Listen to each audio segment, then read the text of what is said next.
With a 2-1 win over the United States of America, Mexico won the 2025 Gold Cup, and they lifted the trophy once again. The haters said that the U.S. men's national team couldn't do it. Well, guess what? The haters, they were right. So, what did we learn?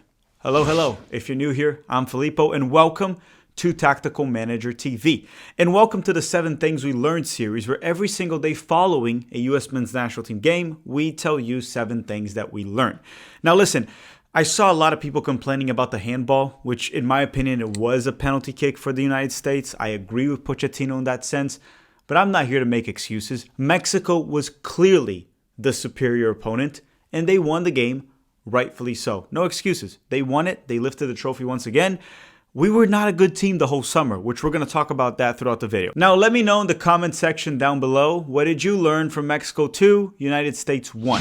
And you can drop a like in this video if you haven't already. I appreciate it if you have. And if you don't want to, no hard feelings. I'm not judging you. I also don't know if you did or not. All right, let's roll the intro and start the episode.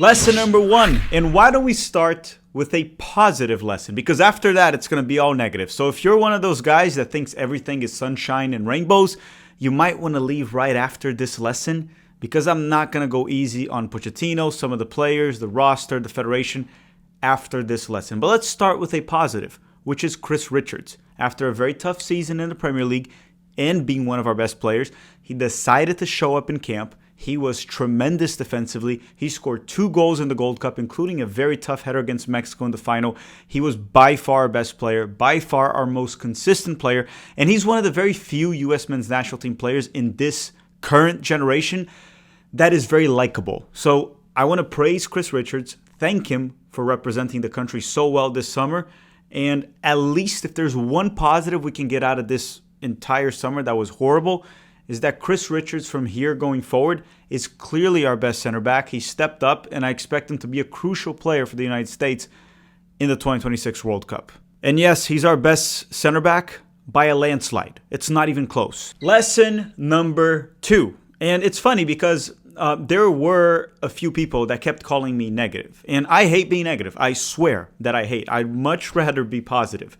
And honestly, it is tiring being negative about this team every time, but there's a lot of negative stuff to talk about. And this summer, this roster that Pochettino brought literally lost to every single decent to good opponent that they faced. Let's go through the results. So before the Gold Cup, they played 2 friendlies, and they lost to Turkey and Switzerland. Turkey is a decent opponent. We lost. Switzerland is a good opponent, and we lost 4-0 to Switzerland.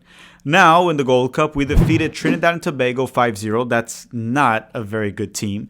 Then we defeated Saudi Arabia 1-0 at home. And again, Saudi Arabia was also missing plenty of players. They mostly had a lot of U23 guys, and they were missing key forwards due to the Club World Cup. Now, we defeated Haiti 2-1 in the group stage, the almighty Haiti. Then we tied Costa Rica 2-2 and defeated them on penalty shootouts, a Costa Rica that is not as good as their golden generation, and they were also missing half of their team. And then in the semifinals, we defeated 2-1 the almighty Guatemala, while we defended for our lives in the second half.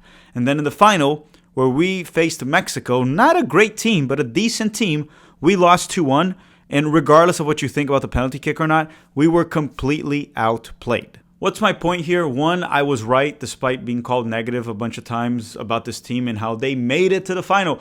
But the overall point here is that with some very rare exceptions like Chris Richards and a few others that I can mention later in the video, this summer was terrible and a waste. And mind you, we are less than 1 year away from the World Cup. So if you're not concerned yet, I don't know what to tell you.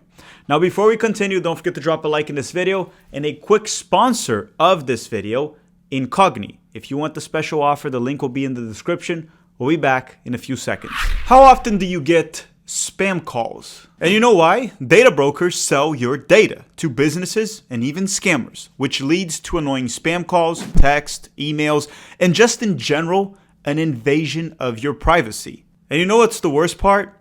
It's all legal, selling your data. And that can also lead to exposing sensitive information to bad actors. But it's not just that. In the United States of America, people search websites are a problem. Anyone can access your information. An employer, landlord, stalker, even that creepy neighbor. But Incogni, the sponsor of this video, takes care of that for you. And we also have a special offer. Incogni reaches out to the data brokers on your behalf, requests your personal data to be removed, and handles any objections from their website. And the entire process is automated. They also make sure your data stays off the market by conducting repeated removals. That is why their yearly subscription is the way to go. And here's the special offer. Use the code TACTICALMANAGER at the link in the description of this video to get 60% off an annual Incogni plan. Yes, you heard that right. Use the code TACTICALMANAGER and you will get 60% off their annual plan. Plus, you also have a 30-day money-back guarantee. And thank you very much, Incogni, for partnering up with Tactical Manager and sponsoring this video. Make sure to use our special offer. All right, now lesson number 3. And lesson number 3 is about Diego Luna. In the previous 7 things we learned that we had when Diego Luna balled out against Guatemala, I told everyone that I thought he was a good player and a roster lock for the A roster. But I told everyone to hold their horses and hold on to hype, because we saw CBS, for example, make a very cringe video about how Luna had to be a starter for the A team and a captain even. And we saw some reporters and journalists saying he has to be a starter. We have to find a way to put him and Pulisic on the field. Hold your horses. And my point here is Luna's a good player. Luna has worked his ass off to be in the A roster and he deserves it. But he's very far from being a starter for the national team. It's pretty clear. He performed well against a few really bad CONCACAF opponents, but he didn't play well against Turkey, he didn't play well against Switzerland, and he didn't play well against Mexico. He hustled a lot against Mexico. He brought in that fight that he always does, and props to him for that. But in possession, on the ball, he didn't do well. He did help Arvston on defense quite a bit. I do recognize all the work rate and defensive work he did throughout the game. But again, that's what I was saying. Balling out against Guatemala, a team that doesn't even play in the World Cup, and if they did, they would get grouped, it doesn't mean too much, right? Can he fight for a starting spot in the team? Yes. Do I think he'll ever be a starter for the A team?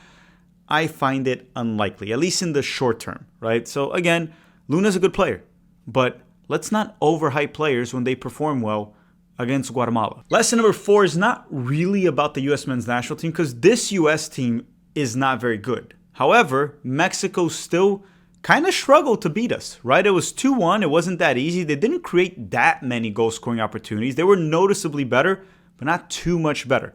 So lesson number 4 is that Mexico, despite winning the Nations League and Gold Cup, they're not very good.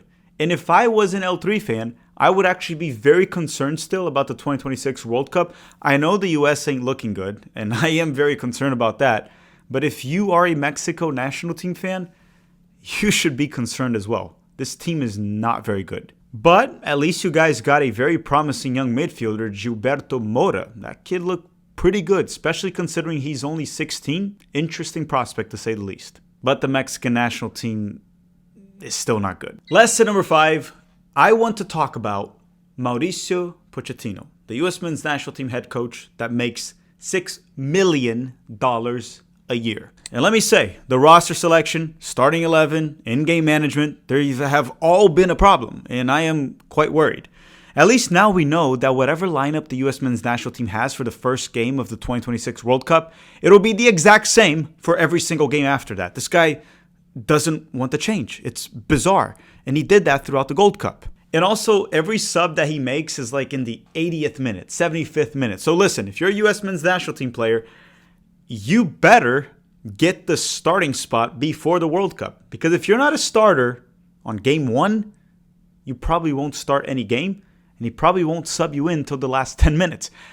His in-game management, jokes aside, have been bizarre throughout the tournament. They've been terrible. Late subs, not really impactful subs also. You can never understand what he's thinking and what he's trying to do. He needs to wake up. Now, obviously, ultimately, at the end of the day, Pochettino will get judged based on what he does in the World Cup. If he goes to the World Cup and the U.S. makes it to a quarterfinals, all of this will be forgotten, rightfully so.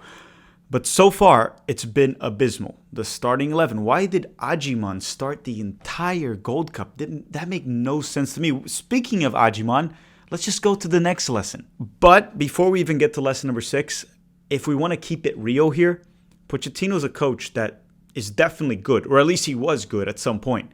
But so far for the United States, he's been complete ass. And the results speak for themselves. They've been terrible. Nations League, friendlies, Gold Cup, everything. I saw a stat the other day that they put on X. I think actually they put yesterday that he's faced, I don't know, 5 or 6 top 30 teams ever since he assumed. Top 30 by the FIFA rankings, right? Since he took over the U.S. men's national team. And he lost to all of them. Not even a draw. He simply lost to all of them. He lost to Canada. He lost to Mexico, Switzerland, Turkey, Mexico again, Panama. Like, what is going on? Lesson number 6 is about Aiman. And I know some will say, you're just beating a dead horse. But am I? Are we certain that Pochettino will never call up Aiman again? Are we actually certain of that? He might be in the September camp. But I want to say this. I never want to see Aiman with the U.S. men's national team again. And I don't care how many caps he has. Calling him up multiple times and giving him multiple games, it doesn't make him a national team player. He's not a U.S. men's national team caliber player. And listen, I have this friend that slept in a garage for 10 years. Guess what? He never became a car. And then on top of that, we also saw Aiman put that snarky tweet when he scored the game winner against Haiti. Freaking Haiti. And then since, he's gone silent. He hasn't said a single word. He was terrible in the Gold Cup.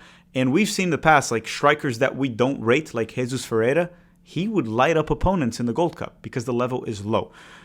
My point is, I really hope we don't see Aiman for the national team anymore.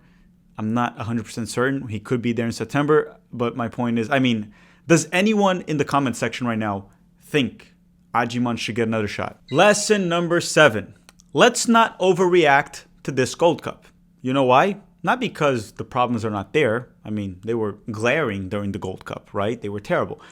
But the problems go much deeper than this Gold Cup. And they've been going on for multiple months. Like, even when Berhalter got fired. The same issues are still there. And it might even be worse right now. I mean, abysmal results, right? We were bad in the Gold Cup. We were bad in the friendlies after the Gold Cup. We were bad in the Nations League earlier this year. We were bad in the friendlies before the Gold Cup. We were bad in the Gold Cup. Christian Pulisic, our best player, captain, and leader, not wanting to be there for the Gold Cup because he wanted to rest, or essentially not showing his leadership. And also props to the guys that actually showed up, even after a tough season and injuries. And yes, I'm talking about Tyler Adams. He showed up banged up and still played for the national team as he always does. Malik Tillman dealt with a very nasty ankle injury throughout the season. He was there. He played. Johnny, I know he didn't play well for the U.S., but he was with a banged up ankle, still came into camp and stayed till the very end. He could have just taken the summer off, and he didn't. Chris Richards, that's another great example. So players that were in Europe had a tough season with a lot of minutes against tough opponents and tough leagues, and they still showed up. We are less than 1 year away from the 2026 World Cup, which is the biggest World Cup in U.S. men's national team history. I hope we improve over the next few months. We have 3 more camps this year, and then we have a March camp in 2026 before the World Cup. It does look like we're going to arrive in the World Cup with some very low expectations, so maybe that helps the team. There will be not much pressure. I honestly don't know, and I'm trying to remain positive. Now, again, the roster we saw in this Gold Cup was mostly a B roster, but that doesn't really matter. We had the A roster in the Nations League before that, and they were equally as bad. We lost to Panama, we lost to Canada. We had the A roster in the Copa America. We got grouped. So it's very concerning. Unless the U.S. men's national team has a massive 180 the next few months, we might actually not do well in the World Cup. But again, I've seen teams come into the World Cup dropping stinkers left and right, and out of nowhere, catch good form, catch fire, and do well in the World Cup. And I guess that's why Pochettino is paid $6 million. Figure it out. No, seriously, he has to figure this out. All right, everyone, thank you very much for watching. Thank you, Incogni, for sponsoring this video. Don't forget to drop a like before you go. We'll drop a camp recap with Adam, USMNT Stan, on X later this week, probably on Thursday. Thank you very much for watching, everyone, and have a great day.